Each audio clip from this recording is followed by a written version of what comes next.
नमस्कार, मैं हूं मुख्य संपादक मनीष अगलानी और आप लोग देख रहे हैं खबर गूंज जुनून सच बताने का। आइए बात करने वाले हैं उत्तराखंड के लोक पर्व इगास बग्वाल के बारे में।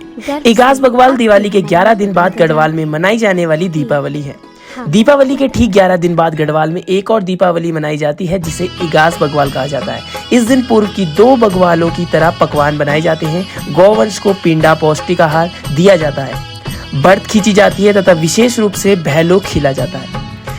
कब मनाई जाती है इगास बग्वाल? गढ़वाल में 4 बग्वाल होती है। पहली बग्वाल कार्तिक माह में कृष्ण पक्ष की चतुर्दशी तिथि को, दूसरी अमावस्या को पूरे देश की तरह गढ़वाल में भी अपनी आंचलिक विशिष्टताओं के साथ मनाई जाती है। तीसरी बग्वाल बड़ी बग्वाल के ठीक 11 दिन बाद आने वाली कार्तिक मास शुक्ल पक्ष की एकादशी को मनाई जाती है।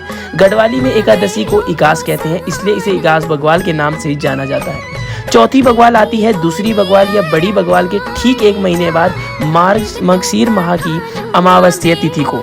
इसे रीख बग्वाल भी कहते हैं। यह गढ़वाल के जौनपुर, तहौलदार, प्रतापनगर, रवाई, चमियाला आदि क्षेत्रों में मनाई जाती है। क्यों मनाई जाती है इगास बग्वाल?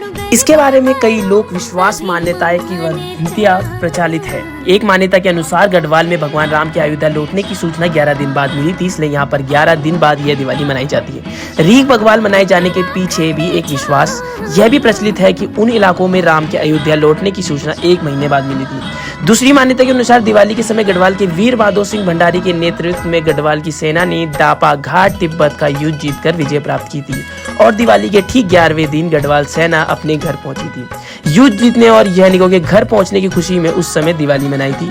रीख बग्वाल के बारे में भी यही कहा जाता है कि सेना 1 महीने बाद पहुंची और तब बग्वाल मनाई गई और इसके बाद यह परंपरा ही चल पड़ी। ऐसा भी कहा जाता है कि बड़ी दिवाली के अवसर पर किसी क्षेत्र का कोई व्यक्ति भैलोग बनाने के लिए लकड़ी लेने जंगल गया लेकिन उस दिन वापस नहीं आता, इसलिए ग्रामीणों ने दीपावली नहीं मनाई।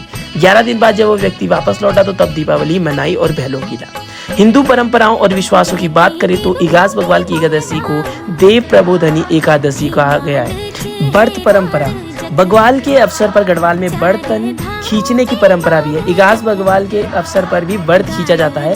व्रत का अर्थ है मोटी रस्सी। यह व्रत बाबला, बबेड़ू या उलेड़ू घास से बनाया जाता है। लोक परंपराओं को शास्त्रीय मान्यता देने के लिए उन्हें वैदिक पौराणिक आख्यानों से जोड़ने की प्रवृत्ति भी देखी जाती है। व्रत खींचने को भी समुद्र मंथन की क्रिया और व्रत को बासुकी नाग से जोड़ा जाता है। भैलो खेलने के रिवाज। इगास बग्वाल के दिन भैलो खेलने का विशिष्ट रिवाज है। यह चीड़ की लीसा युक्त लकड़ी से बनाया जाता है। यह लकड़ी बहुत ज्वलनशील होती है। इसे दली या छिला कहा जाता है। जहाँ चीड़ के जंगल ना हो वहाँ लोग देवदार, भीमल या हिसार की लकड़ी आदि से भी भैलो बनाते हैं। इन लकड़ियों के छोटे छोटे टुकड़ों को एक साथ रस्सी अथवा जंगली बैलों से बांधा जाता है और फिर इसे जलाकर घुमाते हैं। इसे ही भैलो खेलना कहा जाता है। इस अवसर पर कई प्रकार की लोक कलाओं की प्रस्तुतियां भी दी जाती है।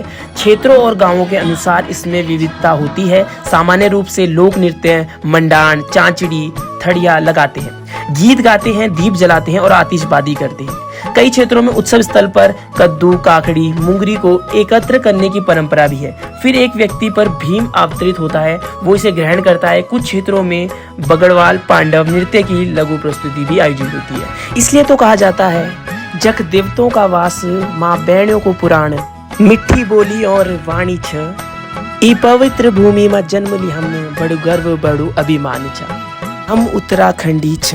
तो कैसा लगा आपको आज का शीर्षक? उम्मीद करता हूँ आपको अच्छा लगा होगा। अपने सुझाव कमेंट बॉक्स में जरूर दीजिएगा और तब तक जुड़े रहिए हमारे साथ। मैं हूँ मुख्य संपादक मनीष अगलानी और आप लोग देख रहे हैं खबर गूंज जुनून सच बताने का। जय हिंद, जय भारत।